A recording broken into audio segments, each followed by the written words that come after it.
أعوذ بالله من الشيطان الرجيم بسم الله الرحمن الرحيم يا أيها الذين آمنوا اجتنبوا كثيرا من الظن إن بعض الظن إثم ولا تجسسوا ولا يغتب بعضكم بعضا أيحب أحدكم أن يأكل لحم أخيه ميتا فكرهتموه واتقوا الله إن الله تواب رحيم۔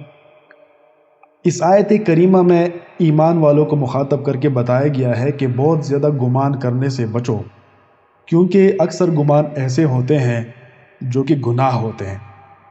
جب آپ کسی کے اوپر کوئی گمان کرتے ہیں تو اس گمان کی آپ کے پاس کوئی دلیل نہیں ہوتی، وہ محض اندازوں پر آپ ایک رائے قائم کرتے ہیں کہ فلاں کو میں نے ایک جگہ میں دیکھا تو اس نے یہ کام کیا ہوگا، اور پھر اس بات کو آپ لے کے بڑھا چڑھا کے لوگوں کو سامنے پیش کرتے ہوں، اور بعد میں جب حقیقت کھلتی ہے تو پتہ چل جاتا ہے کہ وہ بات ایسی نہیں تھی بلکہ ایسی تھی۔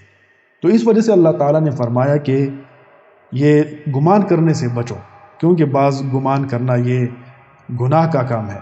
اور دوسری بات یہ بیان فرمائی وَلَا تَجَسَّسُوا، کہ تجسس مت کرو، ایک دوسرے کی جاسوسی مت کرو، توہ میں مت پڑھو کہ فلاں کیا کر رہا ہے، کہاں جا رہا ہے، کیوں یہ کام کر رہا ہے۔